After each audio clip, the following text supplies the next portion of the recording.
봅시다. 이민년은 뭐야? 이게 인이죠. 이민년은 뭐야? 처음에 봄의 시작이니까 내가 자리 잡을 근본의 씨앗을 뿌려야 되는 시기. 그러면 이민년은 어땠겠어요?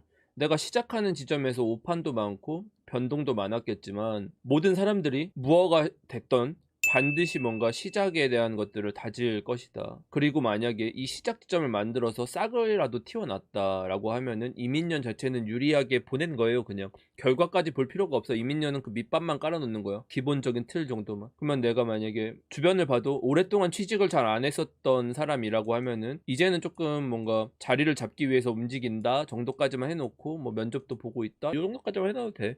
베스트는 어딘가에 들어가 있다면 좀 더 낫겠지. 그 정도. 그리고 사주에서 만약에 수가 충분히 발달하신 분들, 해월생, 자월생, 축월생, 뭐 겨울생들이죠. 뭐 그런 띠도 마찬가지고 수가 어느 정도 발달을 했다면 이민년에는 내가 저런 씨앗을 뿌리고 자리를 잡기 위해서 뭔가 했을 거야. 하셨을 겁니다. 그래서 뿌리가 자라났을 것이다. 뭐 학생이나 어린 사람이라고 하더라도 나는 어떤 사람이 되어야지까지는 정해지고 간 거예요.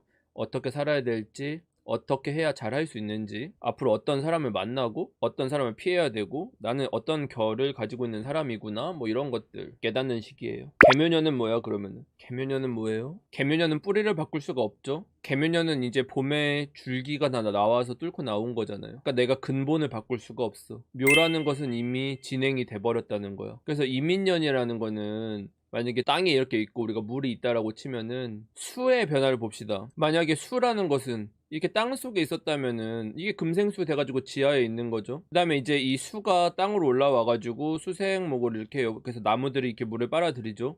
그럼 결국 수야. 이게 결국 다 수야. 이렇게 볼게요. 이제 이렇게 수가 있다고 치면 땅 속에 이렇게 수가 있다가 금생수로 올라와서 수생목을 이렇게 한다. 그럼 목은 뭐야? 목도 땅 위에 올라온 수야. 결국은 수의 형태를 만들어주는 게 목이죠. 이해되세요? 땅에서 이게 수가 올라왔으면 이게 목이 되는 거예요. 그러면 이 수가 더워져가지고 이렇게 수증기처럼 이렇게 증발해서 나잖아. 화가 이렇게 막 왕해졌을 때. 그러면 화가 왕해졌을 때는 뭐야? 수가 화된 거야. 공기 중에 퍼진 거야. 그러면 화도 결국 수지. 그렇게 따지면. 그러면 이렇게 화기가 이렇게 수가 퍼져서 수증기가 됐다가 비가 막 내렸어. 여름에. 우리가 여름에 비가 많이 내리잖아요. 그러면 이게 다시 이렇게 땅속에 있었던 게 이렇게 올라와가지고 나무 위에서 있다가 비로 다시 내렸어. 그 다음에 이게 결실이 돼가지고 뭔가 영양분이 돼서 열매를 맺었어요. 사과가 나왔어. 그러면 그게 금일까? 금이긴 하지만 그것도 수지. 그쵸? 수가 한 사이클 돌아가지고 금이 되는 거죠. 막 우리가 수박 같은 거 먹고 껍질 같은 거 다 버리고 막 씨 뱉었어. 그래서 뭐 땅속에 이렇게 가요. 땅에 묻혔어. 그다음에 이렇게 지하로 흡수가 돼요. 이것도 수죠. 결국 다 수야. 생명은 다 수다. 이게 기본 원리예요. 근데 그러면 계면연은 뭐냐면은 이 수가 올라왔는데 이 줄기에 과하게 올라와 버린 거야. 과하게 왔어요. 적당히 올라온 게 아니라 수가 많이 올라왔어요. 우리가 수분을 많이 머금고 있는 식물들이 물렁하잖아요. 이게 심해지면 병에 걸리잖아. 물을 많이 주면 죽고 물을 안 줘도 죽어.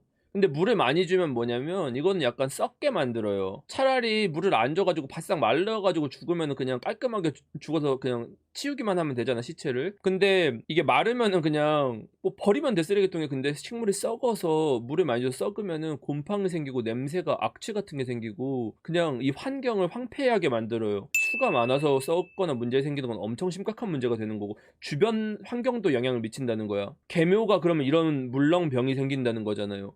이렇게 겉모습이나 형체를 불완전하게 만든다. 썩게 만든다. 내면의 습기를 가득 담아놓게 만들어서 썩게 만들고 악취가 풍겨서 주변에 있는 환경까지도 악영향을 미친다. 사람들을 눈살 찌푸리게 만든다. 그래서 내가 앞에 그 강의에서 얘기할 때는 안 좋은 사건 사고들, 눈살 찌푸리는 사고들, 막 온갖 안 좋은 뭐 그런 범죄들이나 이런 얘기들을 한 거야. 왜냐면 눈살 찌푸리는 악취 같은 일들이 발생해야 되니까. 이거는 물상 얘기하는 게 아니야. 이게 어떻게 물상이니?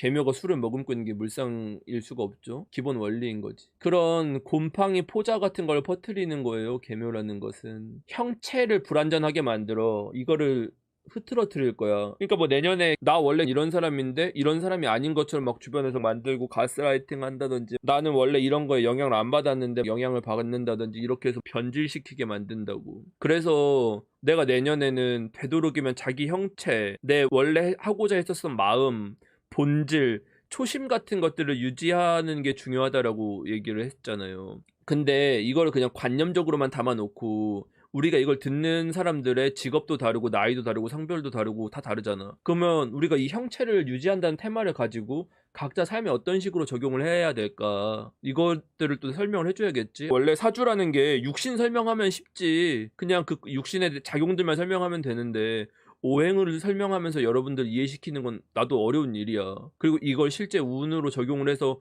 맞추는 건 얼마나 어렵겠어. 나도 그런 게 좀 난이도가 높은데 최대한 제가 쉽게 설명을 해드릴게요.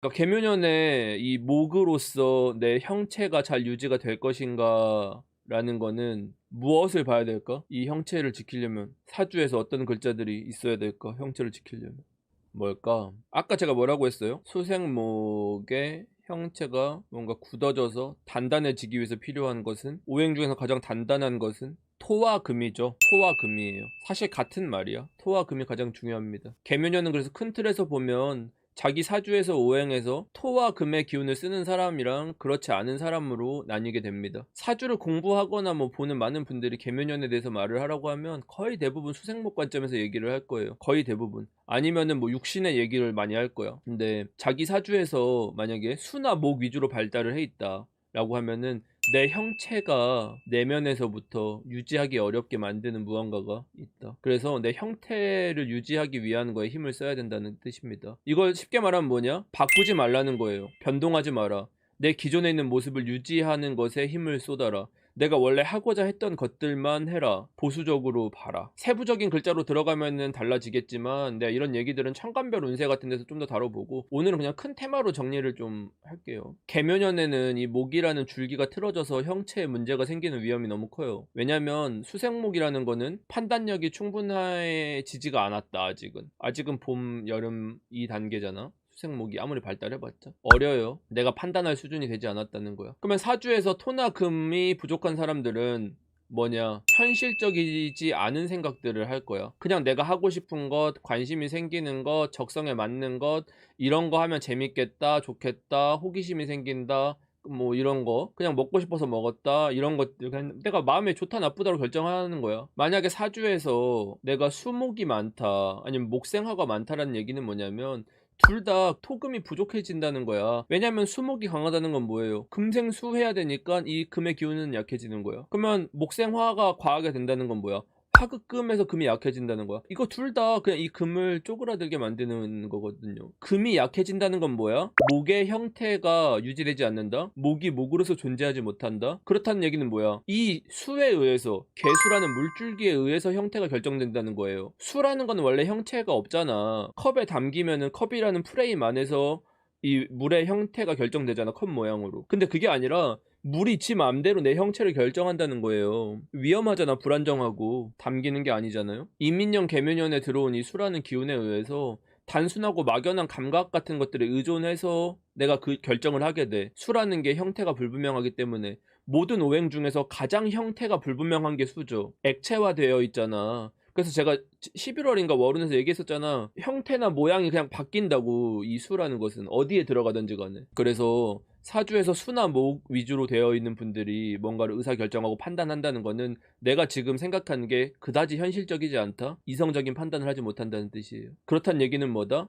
내가 합리적이고 이성적이지 않은 판단이라는 거는 내 호불호에 의해서 이걸 합리화해서 결정했다는 거야. 그러니까 논리가 말이 안 된다는 뜻이기도 하고 내 바람이 들어갔다는 뜻이기도 한 거지. 너무 주관적이라는 뜻입니다. 이런 구조로 되어 있는 사람들은, 자기 사주가 수나 목이 발달한 사람들은 이미 이민년부터 내 마음에 들지 않아요. 뭐가 마음에 들지 않겠어? 내가 지금 현실에 처한 상황이 마음에 안 들겠지. 감정적이 돼요. 감정적인 판단을 하기도 쉬워요, 이런 분들이. 그래서 수생목이나 목생화 위주로 되어 있는 분들 같은 경우는 현재 위치에서 변경하거나 하는 게 대단히 곤란합니다. 근데 아마 지나치게 발달하신 분들은 변경했을 거야. 바꿨을 겁니다. 내가 왜 바꾸냐? 짜증나니까, 하기 싫어서, 빡쳐서, 성질나서, 기분 나빠서, 마음에 안 들어서, 이렇게 해서 바꿨을 거예요. 이해되시죠? 그래서 이런 구조인 분들은 내가 만들고 유지해왔던 거를 어떻게 하면 지키고 내 가치를 잘 보존할 수 있을 것인가, 이것들에 대한 생각을 많이 하셔야 되고, 만약에 새로운 것들에 대해서 그냥 내가 막연하게 들어가거나 투신했다라고 하면은 나의 형체 자체가 불분명해지는,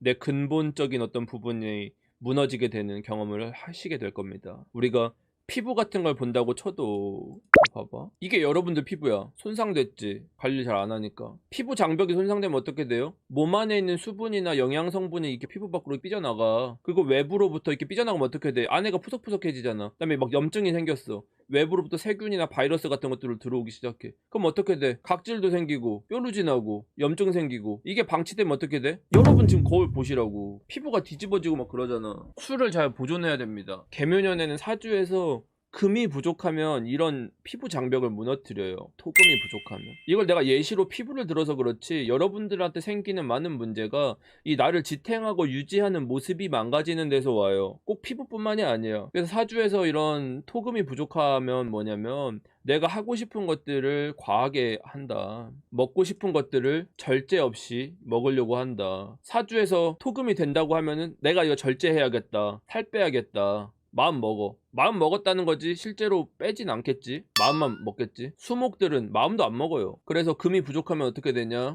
내가 감정적으로 이해되지 않는 것들에 대한 짜증과 화도 늘어난다. 감정적 결정하게 된다. 그래서 자칫하다가 내가 힘들게 쌓아온 나의 업적들이 무너지게 된다. 그게 내 인생도 무너지게 된다. 금이 약할수록 급격해져요. 차라리 없으면 나을 수도 있을 정도로. 그냥 어설프게 있는 게 안 좋을 수도 있어. 그러니까 내가 뭔가 의사결정을 급하게 하지 마세요. 엑셀 밟지 마. 사고 치지 마. 급발진 나니까.